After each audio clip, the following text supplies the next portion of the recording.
우리 사무엘상 31장 1, 2절 말씀을 함께 봉독하겠습니다. 블레셋 사람이 이스라엘을 치매 이스라엘 사람들이 블레셋 사람 앞에서 도망하여 길보아 산에서 엎드러져 죽으니라.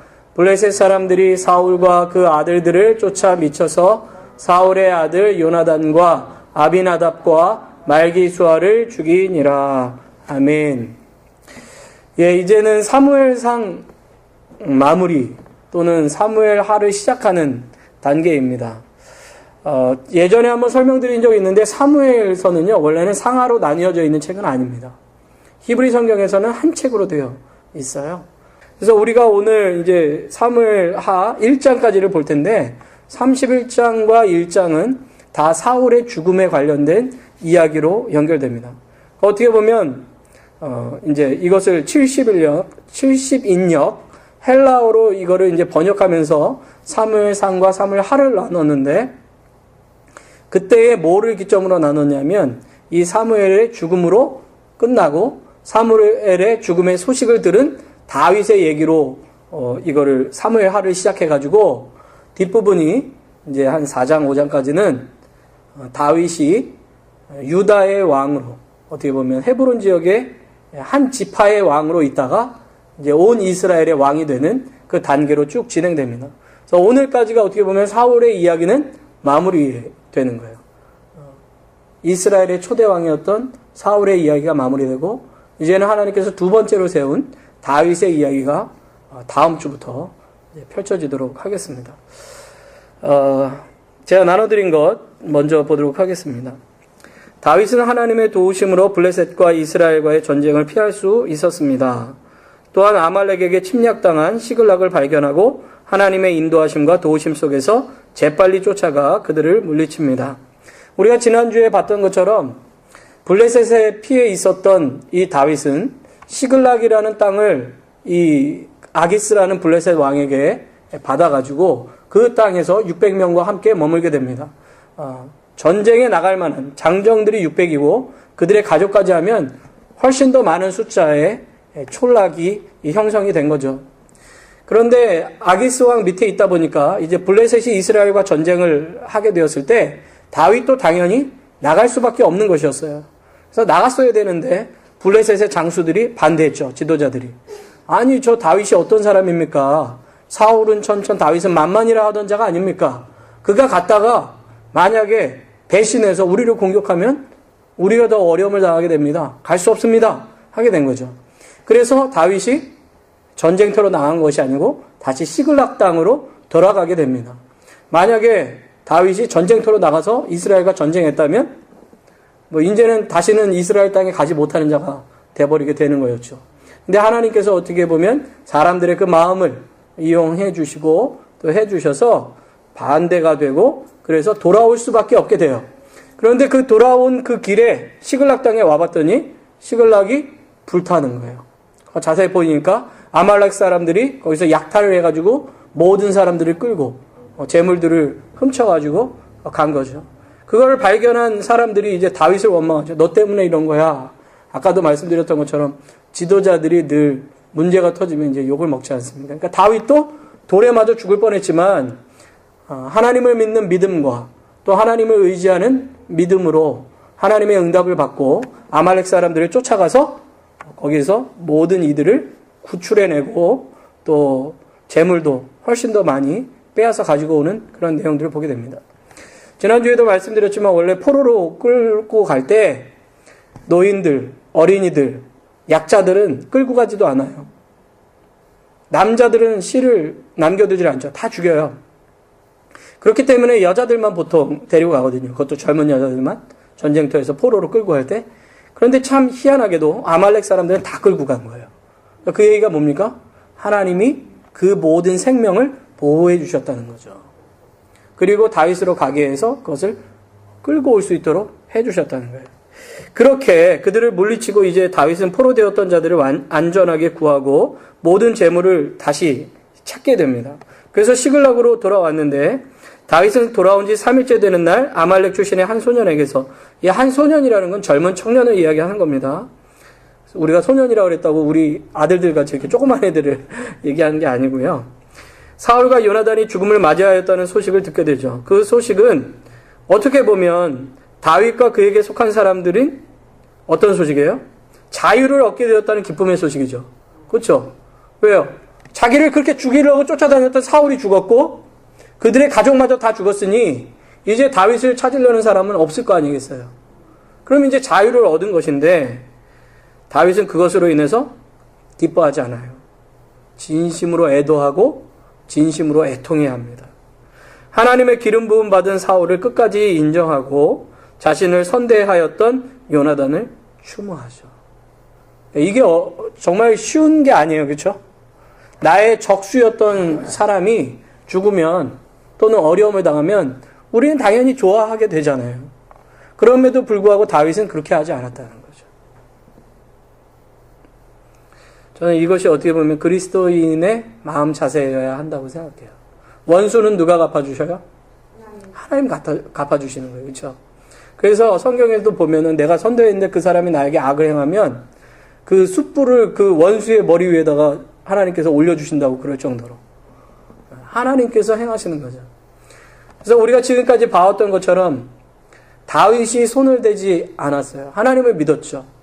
하나님께서 전쟁터에서 그 모든 일들이 이루어지게 해주시고 다윗은 그 일에 대해서 깨끗한 손을 가질 수 있도록 해주시는 거죠. 그런 내용들을 오늘 이제 전체적으로 본문의 말씀들을 함께 살펴보면서 계속해서 이야기해 보도록 하겠습니다. 사무엘상 31장 1절부터 13절까지는 사울과 요나단의 죽음을 이야기해 주고 있습니다. 사무엘상 31장 1절부터 6절까지는 사울과 아들들의 죽음을 얘기하는데요. 이스라엘의 패전과 사울의 세 아들의 죽음에 대해서 이야기를 합니다. 그 지도를 보시면 이 지도에서 원래 이 이스르엘이라는 곳에서는 맨 위에 보시죠? 맨 위에 보이는 이 왼쪽에 있는 이스르엘은 이 블레셋 사람들이 주둔하던 곳입니다. 그 반대편에 있는 길보아산, 이 길보아산이 이 이스라엘 사람들이 주둔하던 곳이에요. 그러니까 골짜기 하나를 사이에 두고 양편에 있는 거죠. 골짜기라는 게 우리하고 이스라엘은 좀 개념이 달라요. 그러니까 지대가 낮은 아주 깊은 구릉지 같은 데인데 좀 넓은, 그래서 그 아래에서도 전쟁을 할 수 있을 정도로.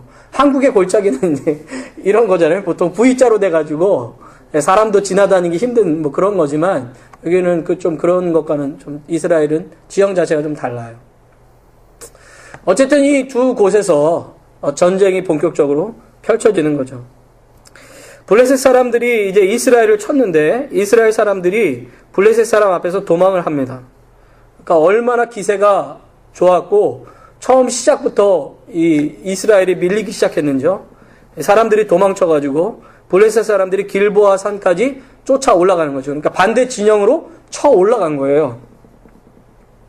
근데 어떻게 보면은 이스라엘은 숫자가 적었기 때문에 고지 위에서 전쟁을 펼쳤는지도 모르죠. 보통 고지전이라고 아시죠? 전쟁을 하면 낮은 곳에서 높은 곳으로 올라가는 게 더 힘든 거 아시죠? 네. 그러니까 쉽게 말해서 높은 데에서는 돌을 던질 때 조금만 던져도 멀리 나가잖아요. 근데 낮은 곳에서는 힘껏 던져봐야 얼마 안 올라가거든요, 이게. 그래서 보통 산성이나 고지에서 전쟁을 펼치는 쪽이 훨씬 더 유리합니다. 그러니까 우리나라도 임진왜란 때 보면 보통 전쟁에서 승리한 그 3대 대첩이 있잖아요.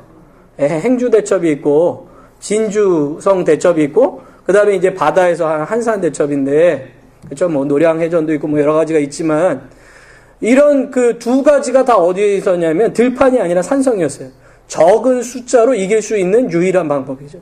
그러니까 아마 이스라엘은 그런 것을 택했기 때문에, 길보아산 언덕 위쪽에서 전쟁을 펼쳤는지도 모르는데, 그렇게 했음에도 불구하고, 쳐 올라가가지고, 다 엎드려져 죽게 됐습니다.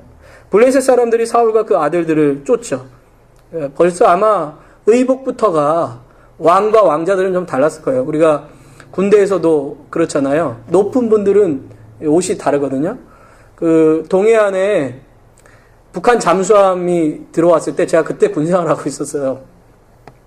그때 많이 죽은 사람들이 병사가 아니고요. 저 주요 그 직위에 좀 있는 소대장급이나 뭐 이런 사람들이 많이 죽었어요. 왜냐하면 그때 당시에 우리나라 군복이 어땠냐면요. 어떻게 보면 장교들은 반짝반짝한 거를 이렇게 했어요. 이 옆에도 반짝반짝, 여기도 반짝반짝. 근데 그게 나가서도 그게 반짝반짝 거리는 거죠. 그러니까 표적이 되기가 쉬운 거예요. 네. 그래서 그 다음에는 어떻게 바꿨냐면 검은색으로 다 바꿔버렸어요. 이거를. 잘 안 보이게. 그러니까 그 전까지는 보니까 딱 했더니 그냥 총에 맞는 사람들은 다 그런 사람이고 나머지는 오발사고로 죽고 뭐 이렇게 되다 보니까 그렇게 아예 군복을 바뀌었죠. 그래서 제가 있을 때 우리나라 육군 군복이 완전히 싹 바뀌어가지고 돈이 좀 많이 들었죠. 그때도. 약장을 다 바꾸는 바람에. 근데 어쨌든 이때도 마찬가지인 거죠. 적들이 딱 보니까 왕자들과 왕 보이잖아요. 그러니까 쫓아서 가는 겁니다. 그래서 블레셋 사람들이 사울의 아들 요나단과 아비나답과 말기수아를 죽였습니다. 사울이 전쟁에서 패하고 이제 도망치다 보니까 사람들이 막 쫓는데 특별히 활 쏘는 자가 사울을 따로잡아서 활을 쐈다는 얘기겠죠. 그래서 사울이 그 활 쏘는 자를 인하여 중상을 당합니다. 그러니까 도망을 칠 때 쫓아가서 싸우면 이제 자기도 죽을 확률이 높지만 조금 떨어진 거리에서 활을 쏘면은 적만 죽일 확률이 많잖아요. 어쨌든 이 활 쏘는 자로 인해서 중상을 당해요. 이 중상을 당한 이 사울이 딱 보니까 이것으로 인해서 자기가 생명이 계속해서 유지하기는 힘들겠다 하는 생각이 드는 거죠. 여기서 내가 죽을 것 같다 라는 생각이 드니까 어떻게 했냐면 사울이 병기든 자에게 할례 없는 자들이 자신을 죽이고 모욕하지 못하도록 칼을 빼어 자신을 찌르라고 합니다. 그러니까 병기든 자가 두려워서 사울을 죽이지 못해요. 그랬더니 사울이 어떻게 해요? 자기 칼 위에 엎드려져 죽어요. 쉽게 말해서 이제 죽은 거, 자살을 한 거죠. 근데 이럴 수밖에 없는 이유 중에 하나가 뭐냐면 그때 당시에 왕을 잡으면 그 신체를 절단을 했어요. 그래서 그것으로 모욕을 주었습니다. 우리가 이제 나중에 보겠지만 열왕기 하를 보면은 시드기야라는 사람이 그 왕이 잡혀가지고 어떻게 해요? 눈알을 빼죠. 그리고 우리가 잘 아는 것처럼 삼손이 어떻게 됐죠? 블레셋하고 잡혀가지고 눈알 뺏겼죠. 그런 것처럼 그때 당시에는 이 눈이라든지 어떤 상징적인 그 신체를 절단을 해서 그 사람이 다시는 존중받거나 인정받거나 또 그 나라를 다시 이끌어갈 수 없도록 만들고 그 사람들을 자신들의 모욕거리로 삼았다는 거죠. 그렇기 때문에 그것을 잘 알기 때문에 사울은 그렇게 해서 잡혀서 있느니 죽는 것이 더 낫다라고 생각한 것 같아요. 그래서 자기 칼 위에 엎드려져 죽은 거죠. 사울의 마지막은요 정말 불쌍해요. 보통 왕들 중에 이렇게 자기가 스스로 목숨 끊는 왕은 별로 없거든요. 전쟁 가운데 죽은 왕들은 종종 있지만 이렇게 자기가 이렇게까지 한 경우는 정말 드물죠. 어쨌든 병기든 자가 사울이 죽는 것을 보고 자기도 자기 칼 위에 엎드려져 함께 죽습니다. 자기 죽으니 죽었기 때문에 자기가 함께 죽는 거죠. 두 번째 보시면은 사울의 시신을 훼손한 이제 블레셋 사람들과 사울의 시신을 장사하는 그 야베스 사람들. 31장 7절부터 13절인데 어떻게 보면 좀 극명한 대조를 이루어요. 사울을 모욕 주는 사람들, 그래도 사울에 대해서 존중해주는 이 두 부류의 사람들이 나오죠. 넘기시면은 이 페이지에 블레셋 사람들이 사울의 시신을 모욕하고 훼손한 내용이 나옵니다. 이스라엘 골짜기 건너편에 있던 자들이 이스라엘 사람들이 도망하는 것과 사울과 그 아들들이 죽은 것을 보고 성읍을 버리고 도망을 칩니다. 그러니까 그 주변, 이 길보아산 근처에 있던 이 지역에 있던 사람들이 딱 보니까 이거 큰일 났거든요. 여기에 있다가는 뭐 살아남지 못하겠다 싶으니까 이제 피난을 간 겁니다. 그러니까 그곳에서 도망을 쳤죠. 그랬더니 거기를 버리고 간 성읍에 블레셋 사람들이 거주합니다. 그러니까 영토의 확장이라는 거는 옛날에는 다 이런 식이었어요. 전쟁에서 승리하면 빼앗고 지면 뒤로 계속 후퇴하고 마치 우리 어렸을 때 땅 따먹기 한 것처럼 말이죠. 미국에 그런 스포츠가 있잖아요. 미식 축구가 딱 그거죠. 전진하는 만큼 내 땅이 되는 거고, 거기에서 공을 빼앗기면 그다음부터는 후진할 수밖에 없는 완전 전쟁놀이를 이제 어떻게 보면 공 갖고 하는 스포츠로 만들어버렸는데, 이때 사람들이 그러니까 자기가 이제는 살아갔던 삶의 터전을 뺏긴 거예요. 우리가 성경에서 보면 이렇게 전쟁에서 패했다 뭐 이러면은, 저는 사실 전쟁 세대가 아니기 때문에, 그리고 그런 것들을 경험해보지 못했기 때문에 그냥 지식적으로 아예 그냥 그랬구나 하지만은, 실질적으로 그 사람들이 전쟁에 패해서 자기가 지금까지 살아왔던 농사를 지었던 그곳에 기업을 갖고 있던 사람들이 그걸 버리고 다른 곳으로 이전한다는 건 정말 가슴 아프고 슬픈 일이고, 또 그 일들을 통해서 아마 어떤 이들은 죽었을지도 모르죠. 그러니까 그런 일들이 벌어진 것입니다. 그런데 그 다음날 블레셋 사람들이 죽은 자를 벗기러 갔다가 사울과 그 세 아들이 길보아 산 위에서 죽은 것을 발견합니다. 그러니까 막 전쟁터였으니까 막 죽였는데, 뭐 그때는 어떤 시신을 처리하고 뭐 할 겨를이 없는 거예요. 그런데 이제는 완전히 점령하고 나서는 시신을 처리하고 그들이 갖고 있었던 이제 물건들을 빼앗게 됩니다. 혹시 그들이 이제 군량미라든가 이런 걸 갖고 있다든지 귀중한 물품들이 있다라고 생각하면 뺐고, 그들이 갖고 있는 무기가 있다면 그 무기도 뺐죠. 그런 일들이 벌어지는 거예요. 그러기 위해서 사람들이 갔는데 거기에서 사울과 그 아들들의 시신을 발견한 거죠. 여러분들이 옛날 혹시 그 조선왕조 500년이라는 TV 프로그램을 보신 적 있는지 모르겠는데, 그때 한번 MBC에서 그 임진왜란에 대해서 아주 잘 다룬 적이 있었어요. 그러니까 옛날 사극과 요즘 사극의 차이는 뭐냐면, 요즘 사극은 너무 픽션이 많이 들어가가지고 이게 사극인지 뭔지를 모르겠어요. 그런데 옛날 사극은요, 그러니까 옛날 그 MBC에서 했던 조선왕조 500년 같은 경우는 그 조선왕조 500년 실록에 실린 것을 읽어주면서 진행을 했어요. 뭐 그렇게 해가지고 이렇게 했더라 하는 장면이 나오는데, 거기에 뭐가 나오냐면, 그 임진왜란 때 우리나라 병사들을 이렇게 그 전쟁터를 이긴 일본 사람들이 귀를 자르는 장면들이 나왔어요. 그래서 진짜로 지금도 일본에는 그 조선인에 대한 귀무덤, 코무덤이 있잖아요. 그 사람들이 그걸 전리품으로 가져갔단 말이죠. 그러니까 그런 것처럼 이 사람들이 와가지고 그 사울의 머리를 베고 그 갑옷을 벗기고 그것을 자기들의 신당과 백성에게 전파하기 위해서 블레셋 사람의 땅 사방에 보내는 거예요. 야, 우리의 적군 이스라엘의 왕인 사울을 우리가 이렇게 이겼다 하면서 그가 입고 있었던 갑옷을 벗기고, 그 갑옷을 이제 자기들의 신당에다가 두어서, 이것은 우리의 신 아스타롯이 이기게 해주셔서 그런 것입니다. 그리고 전리품을 바치는 거예요. 마치 이스라엘 백성들도 그렇게 했었죠. 전쟁에서 이기면 여호와께 바치는 것처럼 이 사람들도 아스타롯에게 그것을 바치고, 그 몸에 있었던 물건들을 전국에 보내서 봐라, 우리가 얼마나 승리를 했는지. 그리고 그 머리를 또 베어서 돌리는 거예요.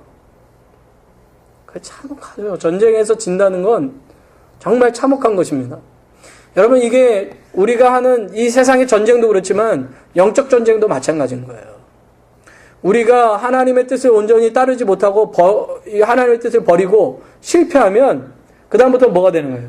사단이 끌고 다니는 대로 끌려가는 거예요. 죄의 종노릇하면서 하나님의 뜻을 온전히 이루지 못하고 살아가는 거죠. 그리고 죄를 지어가는 그 인간의 모습은 하나님이 만드신 그 아름다운 형상을 잃고 피폐해진 인간의 모습으로 살아갈 수밖에 없다라는 것을 성경이 잘 보여주죠. 어쨌든 그 머리는 그렇게 보내고, 갑옷도 아스타롯의 집에 두고, 그 다음에 어떻게 해요? 벳산이라는 곳에 성벽이 있었는데, 그러니까 성이 있었죠. 그 성벽에 못을 박습니다. 여기 지도에 보시면 그 길보아산 옆에 벳산이라는 곳이 보이죠? 이 벳산이라는 곳은 또 이렇게 높은 언덕이 있어가지고 그 언덕에다가 딱 걸어두면 멀리서도 보이는 거예요. 그래서 옛날에도 어떻게 했냐면은 그 형벌을 주고 이 사람을 본보기로 삼으려고 할 때는 어떻게 해요? 그 시신을 장대나 성벽이라든지 이런 데 높이 달아가지고 너희들 이렇게 하면 이렇게 된다 하는 것을 보여주면서 공개 처형을 했었잖아요. 옛날에도 그렇죠. 우리나라에도 새남터라 그래가지고 이 역적이나 이런 사람들은 거기서 어떻게 해요? 이 망나니가 이렇게 칼춤 추다가 참수를 하고 나서 어떻게 해요? 사람들에게 본보이기를 보여주는 거예요. 머리만. 그러니까 이 지금 사울은 완전히 이제 사지도 절단되고 머리도 절단되고 그렇게 돼가지고 시체가 성벽에 못 박혀 있는 겁니다. 그러니까 얼마나 참혹합니까? 이 사울의 모습이요. 길르앗 야베스 사람들이 그것을 보고서 그 이야기를 듣고서 모든 장사가 일어나 밤새도록 가서 사울과 그 아들들의 시체를 벳산 성벽에서 취하여 가지고 야베스로 돌아옵니다. 대단하죠. 길르앗 야베스 사람들이라는 사람들이 가가지고 야 우리의 왕이 저렇게 있는데 우리가 저 시신을 저기다 놔둘 수 없지 하고 가서 몰래 가져온 거예요. 그런데 이 길르앗 야베스라는 곳은 그 사무엘상 11장에 보면은 이 암몬 사람 나하스라는 사람이 이 길르앗 야베스를 쳐가지고 자기네 땅으로 삼으려고 할 때 사울이 거기를 가요. 그래서 하나님의 신이 임하여서 그곳에서 전쟁에서 승리하는데 그게 사울의 첫 번째 승리였거든요. 그러니까 길르앗 야베스 사람들은 뭘 기억하는 거예요? 그 첫 번째 전투, 사울의 첫 번째 전투이자 사울이 자기들에게 구원해줬던 사건. 그때는 또 하나님의 영이 임해가지고 아주 강력한 힘을 발휘했을 때니까 얼마나 첫 이미지가 좋았어요. 그러니까 자기들의 왕을 가만히 놔둘 수가 없는 거예요. 가서 찾아와서 어떻게 해요? 시체를 불사르고 그 뼈를 가져다가 야베스 에셀나무 아래 장사하고 7일을 금식합니다. 참 불쌍해요. 대부분의 왕들은 아주 나쁜 왕들인데도 열왕기를 보면은 어디에 장사돼요? 왕의 묘실. 왕의 묘시들이든지 선조들과 함께 보통은 다 묻힙니다. 아주 나쁜 놈 빼고는. 그런데 보통 히브리인들은요, 화장은 지옥불을 경험하는 거라고 생각해가지고 화장도 안 해요. 옛날에 기독교도 그래서 화장에 대해서 이미지가 좋지 않았었어요. 아니, 우리가 다 불타 죽으면 나중에 어떻게 부활하려고, 우리의 몸이 부활해야 되는데 다 불태워버리면 어떻게 해. 그래가지고 반대 되게 많이 했었거든요. 근데 이제 그게 여러 가지 신학적인 일들을 통해서 이제 그런 것 정도는 하나님은 뭐 아무것도 아니시지. 어차피 우리 다 죽으면 썩어서 없어져서 되는데 그대로 묻혀있다가 나오는 거 아니잖아요. 어쨌든 그럼에도 불구하고 사울은 당시에 사람들이 혐오감을 조금 가졌던, 그러니까 뭐 다른 민족하고는 좀 다르게 혐오감을 가졌던 그 시체를 불사르는 걸로 해서 죽은 거예요. 그 이유 중에 하나가 성서학자들은 그렇게 얘기를 하는데 뭐냐면 시체가 잘리고 피를 많이 흘리고 그리고 오랜 시간을 뜨거운 햇볕에 있었기 때문에 많이 부패했을 것으로 보는 거죠.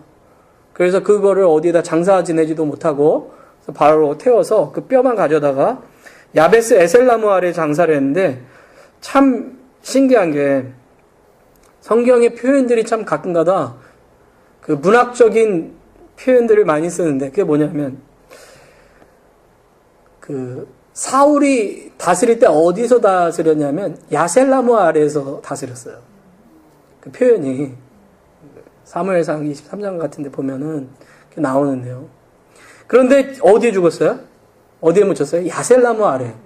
자기가 통치하던 그 장소는 정확하게 똑같은 장소는 아닌데 야셀나무에서 통치하던 자가 야셀나무 아래 묻히는. 결국에 인간이라는 게 뭔가를 보여주는 거예요. 우리가 쉽게 말해서 욕심내고 하던 거 가져가지도 못하고 그 아래 묻힐 수밖에 없는 인생이다라는 걸 보여주는 거예요. 성경이 그런 표현들이 되게 많이 있어요. 나중에 이제 뒤에 다시 한번 사무엘 하에도 보면 그런 장면들이 나오거든요.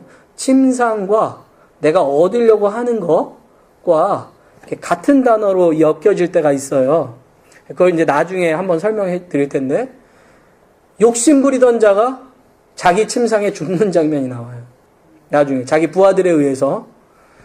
그런 것처럼 결국에 욕심이라는 것은 자기 무덤 파는 거다라는 것을 은연중에 보여줘요. 예전에 이재철 목사님이라고 백주년 기념교회 목사님이 그런 얘기를 하시더라고요. 우리가 지금 살아가는 집, 우리가 살아가는 터들이 사실은 몇백 년, 몇천 년 전에는 여기가 다 뭐예요? 사람이 묻혀있는 묘일 수 있다는 거예요. 그러니까 우리의 인생이라는 것은 결국엔 묘 위에 생겨지고 묘로 끝나는 거라는 거죠. 그러니까 우리가 진짜로 추구해야 될 것은 이 땅에서 어떻게 보면 사라질 것에 대한 것들이 아니라 하나님, 왜요? 그 하나님께서는 우리로 이 땅에서 그냥 사라지게 만드는 존재가 아니라 하나님 안에서 영원히 사는 산소망으로 우리를 만들어 주셨기 때문에 그 생명이신 주님을 바라봐야 될 것을 강조하고 있다는 거죠. 뿐만 아니라 이 특별히 민수기라기보다는 이제 그 민수기 이하의 역사서라고 얘기할 수 있는 여호수아부터 열왕기서까지는요, 신명기적 사관이라는 그 사관 아래에서 쓰여졌습니다. 그 신명기적 사관은 늘 말씀드리지만 하나님 안에 있으면 복이고 하나님 밖에 있는 것이 화다라는 것을 이야기하는 거거든요. 그래서 여호와를 경외하면 하나님께서 천대까지 은혜를 베풀고, 그러나 어떻게 해요? 하나님을 온전히 따르지 않으면 그들이 멸망당한다라는 것을 굉장히 강조하고 있거든요. 이 사울의 인생이 그걸 보여주는 거예요. 하나님께서 하나님의 뜻을 이루기로 그에게 맡겨주셨는데 그것을 그것을 하지 않고 하나님의 뜻을 버리고, 그리고 뭐를 했다고 그랬죠? 지난주에는 귀신 부르는 거 했잖아요. 초혼. 귀신 부르는 거, 신접한 여인을 불러가지고 귀신 부르는 그 일들을 하잖아요. 하나님 가장 싫어하는 거. 그러니까 어떻게 해요? 하나님의 영이 그를 완전히 떠나서 그와 함께 하시지 않는, 그의 결국이 어떻게 된다는 거예요? 에셀나무 아래, 그것도 신신이 온전치 못한 모습으로 장사되는, 자기의 자녀들이 장사해 주는 것도 아니고 자기의 열족 가운데 함께 잠자는 것도 아니고 처참한 모습으로 끝나게 되는 것을 사무엘상 31장은 그렇게 마무리로 짓고 있는 거죠. 그러니까 우리가 무엇을 추구해야 되는가 하는 것을 더 잘 말씀해 주고 있습니다. 사울과 요나단이 죽었다는 소식을 듣는 다윗의 이야기가 이제 사무엘하 1장 1절부터 27절까지 있는데요. 아말렉 사람이 이제 사울의 사망을 보고하고요. 다윗이 그 아말렉 사람을 처형하는 내용이 사무엘하 1장 1절부터 26절까지 나옵니다. 다윗이 그 지난주에 우리가 잠깐 봤던 것처럼, 하나 올려주세요. 시글락에서부터 아말렉 사람들을 쫓아갔다가 그들과 전쟁에서 이기고 이제 모든 걸 끌고 다시 시글락으로 돌아왔어요. 그리고 나서 이틀간은 이제 머물고 있습니다. 근데 그 이틀이 어떤 때냐? 사울이 죽은 후다라고 이야기하는 거예요. 그러니까 다윗이 시글락으로 내려와서 전쟁을 펼치는 동안 사울은 이미 죽었다. 이걸 왜 밝히는 줄 아세요? 다윗은 사울의 죽음에 조금 더 영향을 미치지 않았다는 걸 얘기하기 위해서 그래요. 제가 오늘 그 역사에 대한 책을 좀 이렇게 읽었는데, 그 반정을 일으킬 때 제일 중요한 게 뭔지 아세요? 명분이 있어야 된다는 거예요. 그런데 만약에 다윗이 사울을 죽이면 문제가 심각해지는 거죠. 구테타를 일으킨 사람이 되는 겁니다. 그런데 지금 시글락은 완전히 떨어져 있고, 그리고 사울이 죽은 후에나 그 소식을 들었다라는 얘기를 성경에서 밝힘으로 말미암아 다윗은 사울의 죽음과 전혀 상관없는 인물이었다. 그리고 이 모든 일들은 하나님의 뜻에 의해서 된 것이다라는 것을 성경이 밝혀주는 거예요. 아주 짧은 한 절의 이야기지만은 이것을 통해서 읽는 이스라엘 사람들은 다윗이 잘못한 게 아니었구나 하는 것을 알게 되는 거죠. 그러니까 다윗이 욕심에 의해서 자기 주군을 죽이고 자기가 왕이 됐다라는 그런 견해를 완전히 끊어버리기 위한 하나의 표현들인 거예요. 어쨌든 그렇게 해서 이틀간을 머물고 있는데 아말렉 사람이 다윗에게 사울의 사망 소식을 보고합니다. 다윗이 시글락에 머문 지 3일에 옷이 찢어지고 머리에는 흙이 있는 한 사람이 사울의 진영에서 나와 다윗에게로 나아가 땅에 엎드려 절했어요. 저는 예전에 이제 이걸 읽고서 머리에 흙이 있는 거 보니까 전쟁터에서 아주 처참하게 도망치다 보니까 머리에 흙 묻었구나 이렇게 생각했는데 주석을 찾아보니까 그게 아니더라고요. 그러니까 이스라엘 사람들은 슬프면 어떻게 해요? 화를 당하면 재를 뿌리잖아요. 그거예요. 먼지를 날리면서 그런 이제 표현인데요. 이 사람이 이제 나와가지고 땅에 엎드려서 다윗에게 절하는 겁니다. 그리고 다윗이 그 사람에게서 어디에서 왔냐고 묻자 이 사람이 이스라엘 진영에서 도망쳐 왔습니다 라고 얘기를 하는 거예요. 그런데 참 재미난 게 이 길보아산에서 시글락까지는 한 120km에서 130km 되는데 거기를 달려왔어요. 그런데 다윗은 지금 이스라엘을 다스리는데 영향을 끼치는 사람이에요? 아니에요. 아니에요. 전혀 이스라엘과 지금 상관도 없이 도망쳐 있는 도망자임에도 불구하고 이 사람은 지금 다윗에게 와서 엎드리고 다윗에게 그 보고를 하고 있단 말이죠. 그게 의도가 있다는 거예요. 특별한 의도가 있지 않았다면 그렇게 할 필요가 없다는 거죠. 전혀. 그렇기 때문에 이제 그 거짓말이 나오는 겁니다. 제가 이제 말씀드릴게요.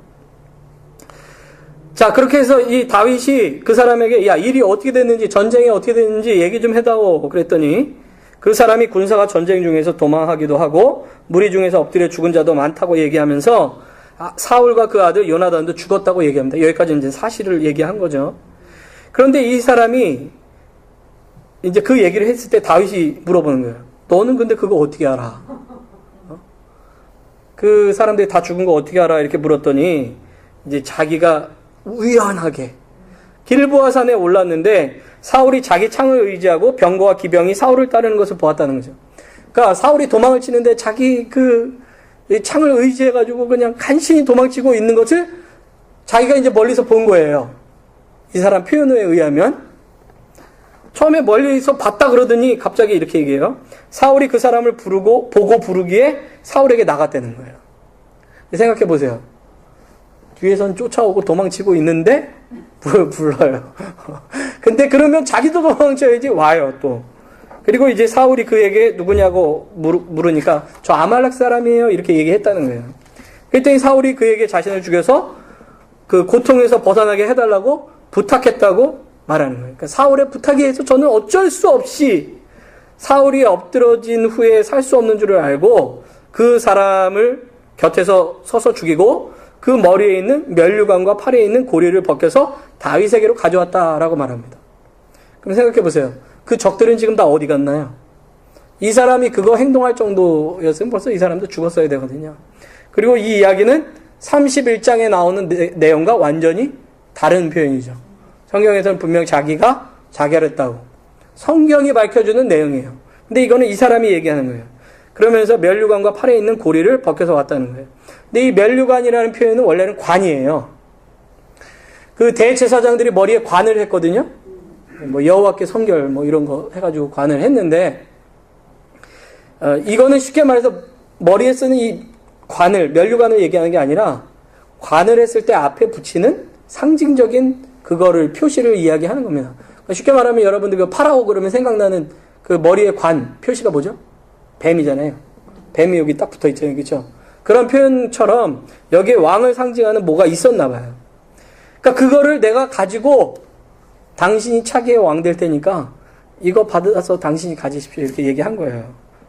쉽게 말해서 내가 당신의 원수였던 그 사람을 죽였고 당신에게로 가져왔으니 나를 받아주시오. 이렇게 얘기한 거죠.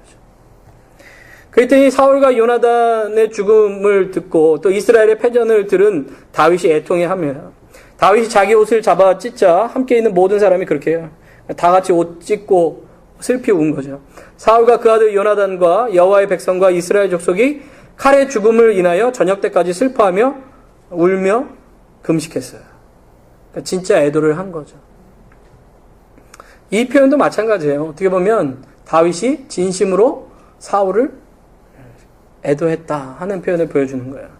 그리고 다윗이 다시 이제 정신 좀 차린 다음에 그 사람에게 너 어디 사람이라고 다시 물어요. 그때는 아까는 막 정신없이 들었으니까 다시 물으니까 아말렉 사람 곧 외국인의 아들이라고 얘기해요. 그럼 사실 아말렉 사람이 죽이나 블레셋 사람이 죽이나 이방인이 죽이는 건 똑같잖아요. 그렇죠? 그러니까 그럴 일이 없다라는 판단을 하게 만드는 거예요. 다윗이 그에게 어찌하여 여호와의 기름 부음 받은 자를 죽이기를 두려워하지 않았냐고 얘기하고 소년 중 하나를 불러서 그 아말렉 사람을 죽이라고 얘기해요. 자기는 칭찬받고 인정받을 줄 알았는데 오히려 그것으로 인하여 죽음을 맞이하게 되죠. 소년이 아말렉 사람을 치자고 죽었다고 얘기해요. 그런데 다윗이 이렇게 죽은 자에게 얘기합니다. 내 피가 내 머리로 돌아갈지어다. 이것은 우리가 너를 그냥 죽이는 게 아니라 네 스스로 네 무덤 판 거야. 이렇게 얘기한 거예요. 너의 죄 때문에 네가 죽은 것이다 라고 얘기해요. 그 이유가 무엇이냐? 그가 여호와의 기름 부음 받은 자를 죽였다고 스스로 말했기 때문이라는 거죠. 그리고 나서 사울 왕과 요나단을 위하여 다윗이 애가를 지었는데 1장 17절부터 27절까지 나와요. 다윗의 애가에 대한 이제 설명이 나와요. 거기에 보면 17절부터 19절까지 그 애가에 대한 설명이 나오는데요.